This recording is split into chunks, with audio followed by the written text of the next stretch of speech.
عسلامتكم، شنيا حوالكم؟ لاباس عليكم؟ يا رب تكونوا بخير الناس الكل. عندي مدة ما طليتش عليكم. المرة جيت وجبت لكم معايا منتج واكثر مقلب خذيته في حياتي. هبط لكم المنتج هذا باش تعملوا مزية، مش اي حاجة تتعدى على الانترنت يهبطوه في جروبات ولا في على صفحات على الفيسبوك. الحاجات اللي هي تتباع اونلاين هذه تصدقوا وتشروا، وخاصة اخواني اللي في مصر نحكي معاهم هما، لانه الجروبات هذه معبية الفيسبوك ويطلبوا حاجات اونلاين. للناس اللي تطلب حاجات اونلاين يا اما تطلبي منتوج تكوني واثقة منه 1000%، ماذا والا ما تخسروش فلوسكم. ننصحكم تخسروش فلوسكم. انا هذه المره الثانيه لما حالة نشري حاجه اونلاين، معناها الحقيقه تاع ربي مانيش متعوده نشري حاجات على الانترنت. هي مرة العجين شريته والحمد لله لحد الان العجين باهي معايا الحقيقه بتاع ربي. اما السلعه هذه نتسمى اول مره معناها، فحصلت حصلة اللي هي ويعطوك وعود ويقولوا لك ما نعرف شنو وتو اذا كان ما عجبتكش، هم يقولوا لك اذا كان ما عجبتكش والمندوبه عندك من الاول فنحن مستعدين نبدلوا لك، يعني رجعيه مش نبدلوا لك، ترجع يعني ما عجبتكش الحاجه والا وصلتك مكسره والا نعرف شنو تقدري ترجعيه.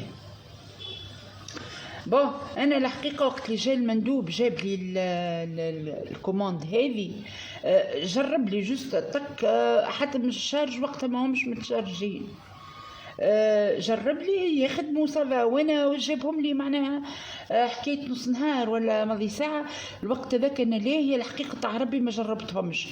بعثت لها على الصفحه قلت لها ميرسي وصلتني الكوماند، اما راني مازلت ما جربتش، معناها تو نجرب ونقول، واذا كان ظهرت الحاجه باهيه راه مش اخر تعامل من بعضنا ان شاء الله، يعني نعود نتعامل معاكم في المنتجات نتاعكم. كي تعجبني حاجه باش نشريها من الصفحه نتاعكم. وهكاك كان الامر. في الليل تفاضيت حطيت يا سيدي باش نجرب، نلقاهم ساعه طايحين شارج. واول عيب اللي وصل لي الماكينه هذه اللي هي المفروض تاع البدن معاه الشارج نتاعها كامل، والاخرين معاهم لي سبيكه او معناها الكعبوره تاع الشارج لهنا تخدمي بهم ثلاثه تبدلي بيه، لانه هذه وهذه نوع تاع شارج حاشيكم بالمسمار او يسموه ابره، والشارج نتاع هذه النوع عريض كيف تاع التليفون. المهم جيت نجرب فيه ما حبش يخدم، جربت الشارج نتاع تليفون راجلي ما حبش يخدم، جربت بالشارجور نتاعي انا خاطر انا تليفوني نوع والتليفون راجلي نوع، خدمه معاه باهي، قلت مش مشكل. المهم تاكدت انه مش شارج، مش مشكل تو نشري له شارج واحد اخر. المهم جيت نجرب فيهم يا جماعه، ايش باش نحكي لكم. هذه الساعه ما نحكي لكمش، حاله. شوف هو معاها الوجه هذا، شوفوه بالكدا اتاكدوا منه، شفتوه الوجه هذا ما يعمل حتى شيء لا ينظف ولا شيء، كأنك مش حاطي فيه، عباره على انك مش حاطي فيه باهي. والوجه هذا اللي فيه السنون، خلينا نعمل هكا باش يبين لكم، هاو فيه سنون جويده، شفتوه باهي شوي. ها كيفاش يخدم هكا، تحطي ويبدا زعم باهي. حكايته اولا السنون هذه تحسها تجرحك، اذا كان باش تنزلي هكا على اللحم تحسها تجرح، واذا كان باش تحطي من فوق لفوق معناها ما تعمل حتى شيء، فهمتي؟ عباره على انك هزيتي فلوسك ورميتاها في الزبله. النوعيه هذه ردوا بالكم تحصلوا فيها وتخسروا فلوسكم، تعملوا كيف ما عملت. وقت اللي كلمت الصفحه حكيت لها على المشاكل، نكمل لكم الساعه الحكايه باهي. هذه اول ماكينه او اول جهاز اللي نحكوا عليه هذايا حكيته فارغ وافرغ من الفارغ، معناه فلوسك مشيت رميتها. نجو للقلم هذا تاع الحواجب. قلم الحواجب هو الحقيقة نجم لا محالة، أنا ما مازلت ما جربت، أما جربت شوية هكا في يدي سافا. تنجم تقولي أما ما نعرفش عادي، يشد برشا يشد شوي. ها تعمل هكا ويبدأ يخدم، تحطيه هكا على الحاجب وترسمي به الحواجب نتاعك. هذا الوحيد اللي ممكن معناها أنا المبلغ اللي دفعته كاين شريت به الستيلو هذا وكهو تاع الحواجب، بما انه هذا ما يسوى شيء في تونس. عندنا سميته بنت اختي ب20 دينار، ولا هو هذا ب20 دينار، ممكن حتى هذا يبدا نفس السوم راه. اما نحن هنا بما انه الجنيه المصري طايح فغالي بصراحه. تونا نقول لكم من بعد على السوم بقديش الاوردر شريته، وراه على فكره راهم عاملين فيه بروموسيون، معناها هذاك علاش معناه الناس هابطه عليهم. جيت نجرب في هذا متاع الوجه، كيف ما عمل شيء، ما حسيتش اللي هو نظف الجمله هك. ها ورو ما فماش منهم تاع حكايه انه يعطي ضوء لهنا، ولا حكايته فارغ الضوء نتاعو فارغ او افرغ من الفارغ هكا. وتبدي تحطيه على وجهك وتبدي هكا تدوري وتنظفي بيه.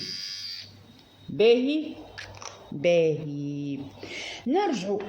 راهو الحاجات هذوما فيهم لكاليتي، وانا مشكلتي لكاليتي في مصر ما نعرفش. قلت لكم اول مره انا نشري حاجه سور انترنت فما نعرفش الانواع اللي باهي. فما النوع براون اللي هو ألماني، وعلى فكرة صاحبة الصفحة وقت اللي بعت لها قلت لها شنو النوعية هذه خاطر مش معروفة في السوق بالكدا. قالت لي راهو نوع صيني، وهي تكذب خاطر منتجات الصين باهية وتمشي يعني تشد معاك. فهذه كاليتي هي بالحق راهي من الصين، اما اللي شوان المش باهي فهمتوا. قالت لي كيفاش قالت لي التشطيب تاع المنتج معناها الماني براون، فانا سمعت باسم براون.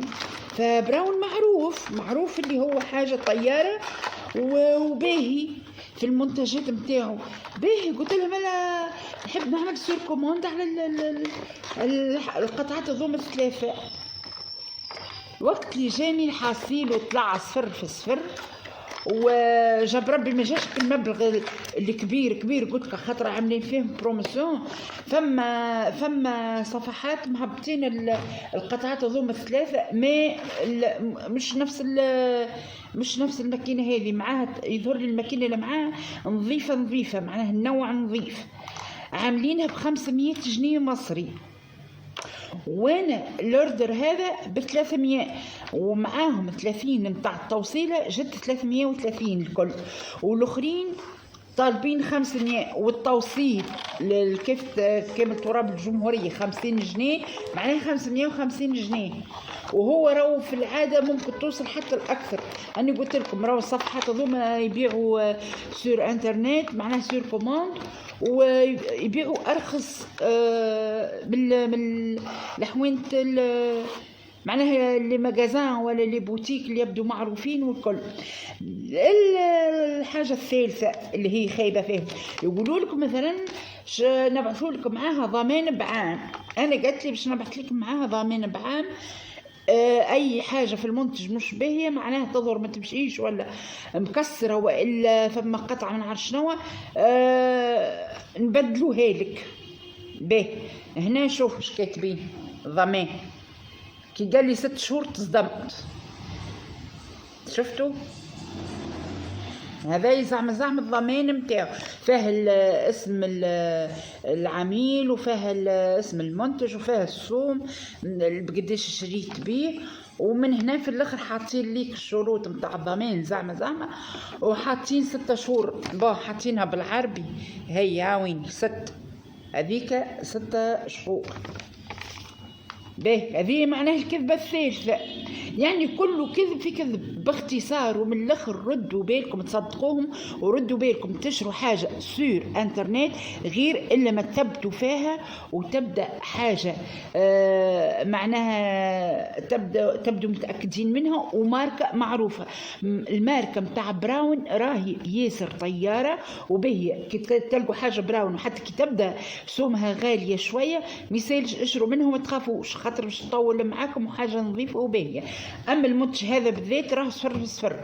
انا نصحتكم وانتم براحتكم، اللي يحب يخسر فليساته براحته. اي فما حاجه ثالثه واخيره ونحب نقول عليها. وقت اللي اتصلت بها وقلت لها راه المنتوج نتاعكم ظهر صفر وظهر فما عيوب في الشارج وما نعرف شنو، نحب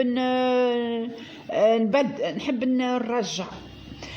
قالت لي متأسفين الترجيع ما نرجعوش، وذي حاجة شخصية انت شريتها لروحك فما نرجعوش. ما عادش الكلام تاع فيها عيوب نبدلوا ليكو والمندوب كي يبدا مثل نبدلوا لكم نعرف شنو هذاك كله ما عادش الكلام هذاك تغير وتبدل.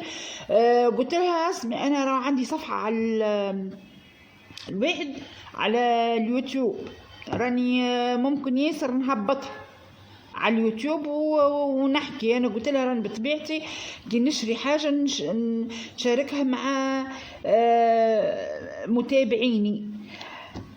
قلت لها كي نلقاها حاجه كيف هكا صفر كيفاش باش نهبطها، يعني باش نهبط نشتم في الواحد نتاعك. قالت لي انت حره تحبي تهبطي حره، اما تبديل ما بدلوش. قلت لها ميرسي على كل حال، جاب ربي المبلغ ماهوش كبير. اما هذا اخر تعامل معاكم ان شاء الله، يعني ما عادش نعملها العامله بالكل. حاسيلو وبلوكتني من الصفحه، سكرتها اصل الصفحه مش بلوكتني. كي سمعت بي باش نهبطها على اليوتيوب بلوكت الصفحه هذيك اللي مسلسل اللي شريت منها، وحلت صفحه اخرى وتهبط في منتجاتها وعادي جدا. يعني مازالت متواصله انها تخدع العباد، فردوا بالكم تتخدعوا وتغركم المظاهر.